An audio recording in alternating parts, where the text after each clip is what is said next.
Joe Biden was giving an interview earlier this week when he found himself in some hot water for some disparaging remarks that he made about African American voters.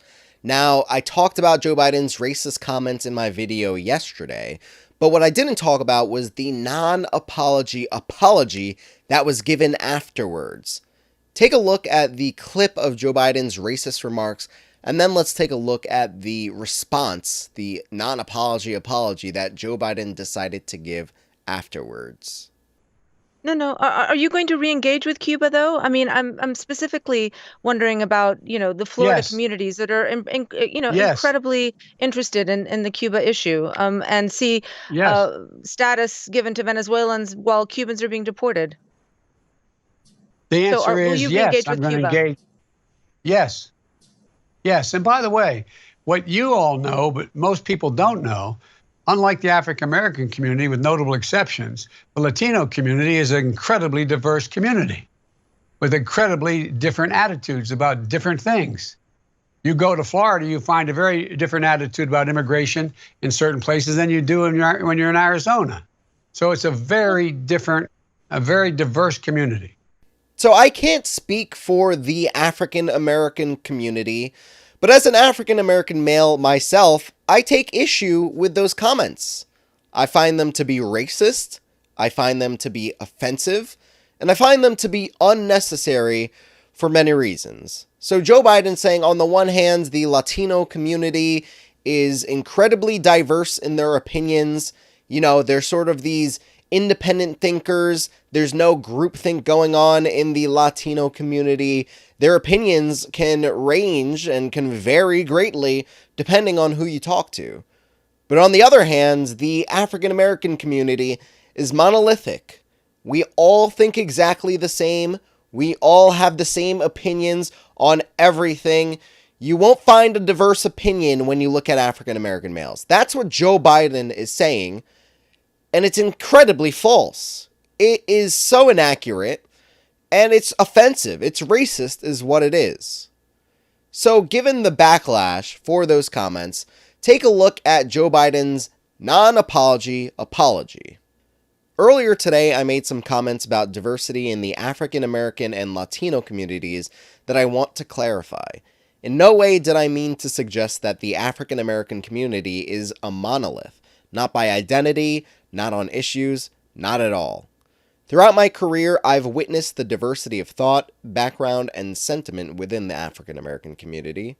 It's this diversity that makes our workplaces, communities, and country a better place. My commitment to you is this: I will always listen. I will never stop fighting for the African American community, and I will never stop fighting for a more equitable future.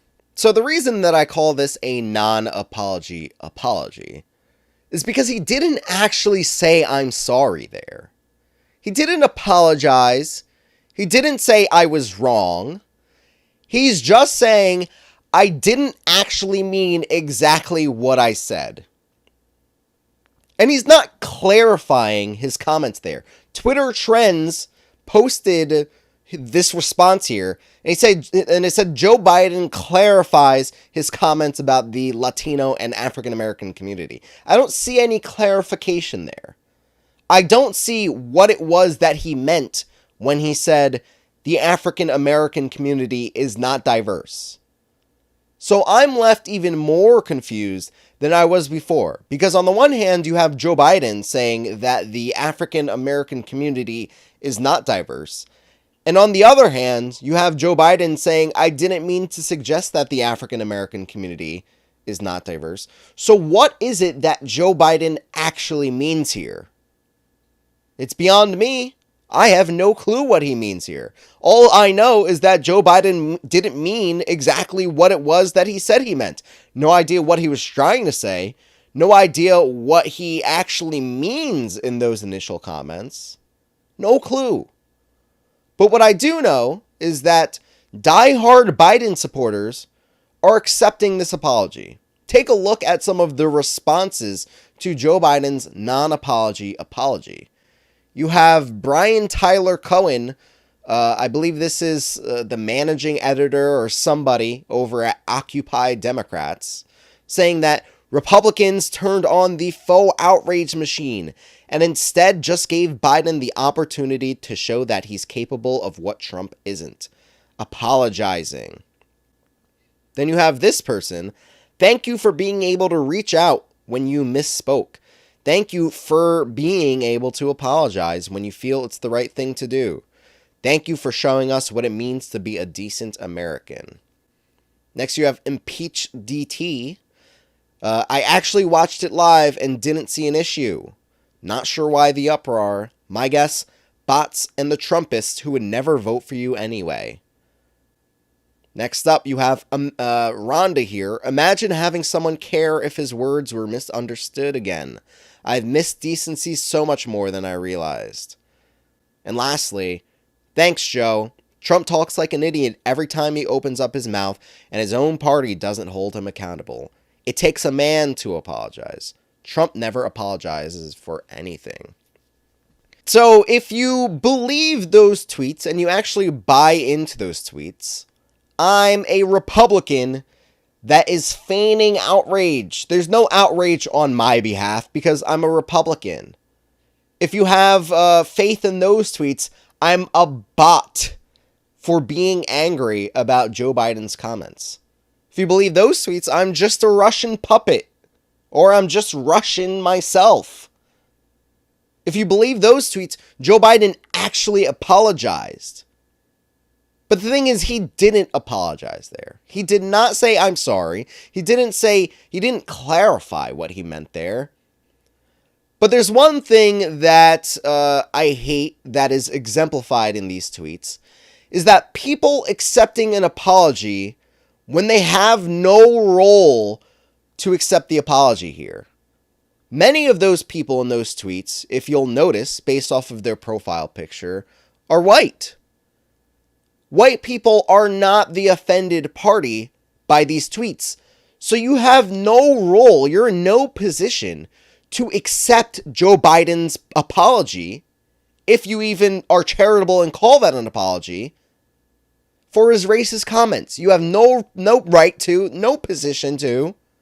So why is it that every time Joe Biden comes out with what they call a gaffe, I just call it plain straight up racism, it's forgiven immediately, just because Trump is worse? You make yourself an idiot when you forgive Joe Biden for this and say Trump is the worst for that. They both can be racist. It's true. I know you may operate in a bubble where everything that Trump does is bad and everything that Biden does is good, but it's possible that both are terrible. Both are awful. You don't have to sully yourself, make yourself look like a contradicted fool to accept Joe Biden's apology. An apology that you're in no standing to accept. So until Joe Biden actually says anything close to I'm sorry, anything close to I apologize, then apology not accepted. It's not an apology. If anything, he's saying you're stupid for thinking what you thought about my words. Apparently I'm in the wrong. No, maybe I'm going a little too far there. But it's hard to understand what he was saying there when he doesn't actually clarify what he's saying. So I'm not going to hold my breath for Joe Biden to apologize. Instead, I'll just wait for the next gaffe, be it you ain't black or you're not diverse, something in that realm, and just wait for Biden supporters, who are most likely going to be white Biden supporters, who clearly don't see the problem, who think it's Republican outrage, Russian bots, to come and forgive him for his racist remarks. But those are just my thoughts. Let me know your thoughts in the comment section below. Agree or disagree, let's have a conversation. And subscribe to join the political revolution against mainstream media. Folks, I got bad news for you. CNN, MSNBC, and Fox News, they're all bought and paid for. Independent progressive media is the path forward. Thanks for watching, and we'll see you next time.